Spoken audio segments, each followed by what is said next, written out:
Do you know who I am? Yeah, you're Jeff Bezos.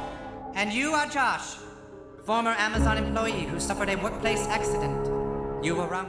South Park just destroyed Jeff Bezos in the most savage way ever, and fans are calling it one of their boldest episodes yet. The world's richest man didn't just get roasted, he got packaged, shipped, and delivered straight to humiliation. Packaged into a box, and now if anyone tries to open it, your insides will burst apart. So you seek revenge. In the episode, Bezos isn't shown as a genius billionaire. He's this cold, creepy boss watching his overworked employees from a giant glass tower, firing anyone who dares to strike. South Park didn't hold back. They mocked everything from his weird space obsession, his shiny bald head, even the way Amazon treats its workers. It's brutal, hilarious, and painfully real. This isn't about revenge, Bezos. It's about the production of too many useful things resulting in too many useless people. But the episode isn't just making fun of Bezos. It's exposing the darker side of Amazon's empire. The one we all kind of know about but don't really talk about. The power, the greed, the workers behind the scenes. South Park turned it all into one giant punchline. So why did the show go after Bezos now? What message were they really sending about billionaires and control? And could this episode actually make Amazon furious? Stay tuned, because South Park didn't just roast Bezos, they exposed him. Mayor, you have a visitor. Not now, I'm having problems. But Mayor, it's Jeff Bezos. Founder and CEO of Amazon, Jeff Bezos? Yeah. Okay, let him in. South Park loves to do what no other show dares. Take the most powerful people on the planet, flip their image upside down, and turn them into the butt of the joke. This time, their target was none other than Jeff Bezos, the billionaire founder of Amazon. And let's just say, they didn't hold back.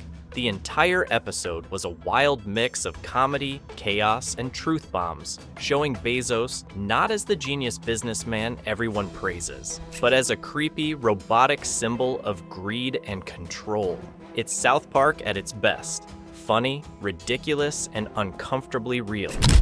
Right on through here, Mr. Bezos.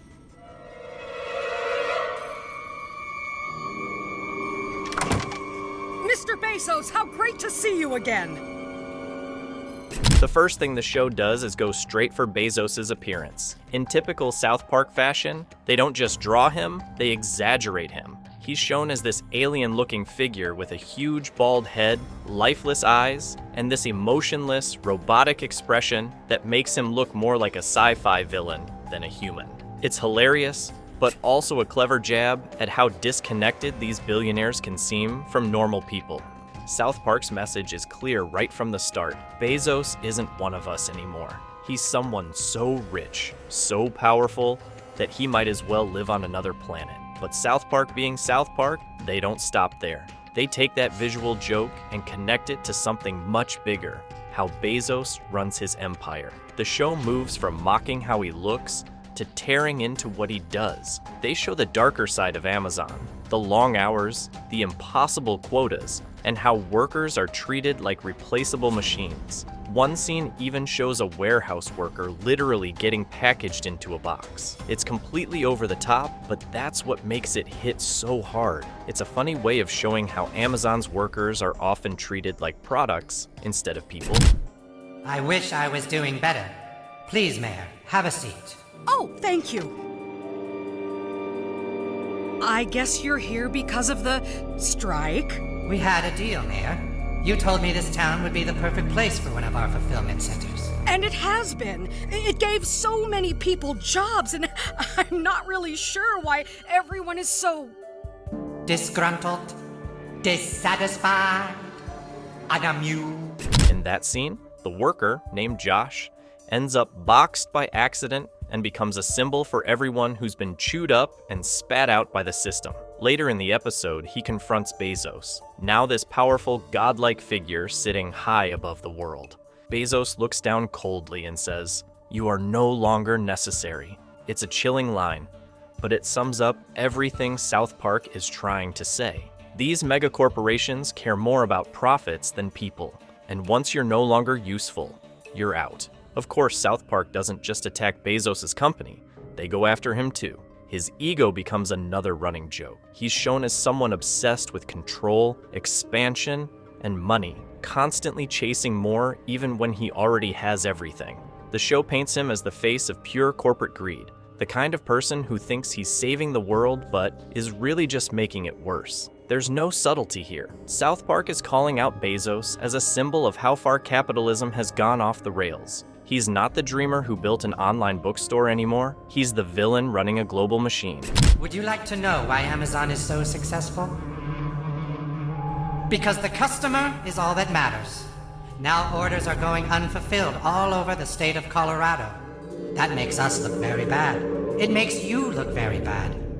But what really makes this episode stand out is how it shifts between comedy and harsh truth. You laugh at the absurd scenes, but the reality behind them isn't funny at all. South Park digs into Amazon's real-life issues: workers collapsing from exhaustion, unrealistic productivity targets, and stories of people being too scared to take bathroom breaks because of the pressure to perform. The show takes all of that and turns it into exaggerated, chaotic humor, but underneath the laughs, it's brutally honest. Perhaps you should no longer be a Prime member. Please, I'm trying to get everyone back to work. I'm gonna do everything that I can. There's even a sad but funny scene where one worker says goodbye to his wife before heading to the factory. As he leaves, she says, "Don't let that place work you to death."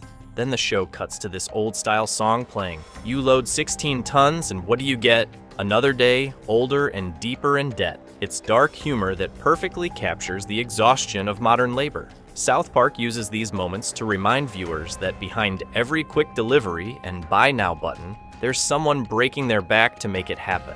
The show also shines a light on how stuck many workers feel.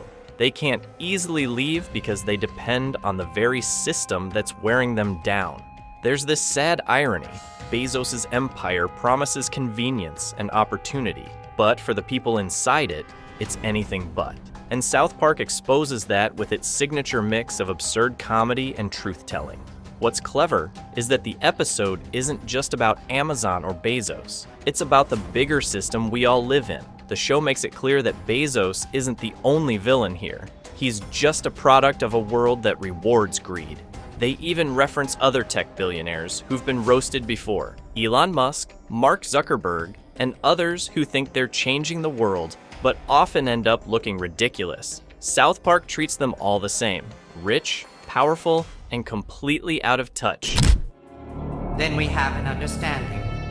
Goodbye, Mayor. If everyone stays unfulfilled, it will be you who pays the price.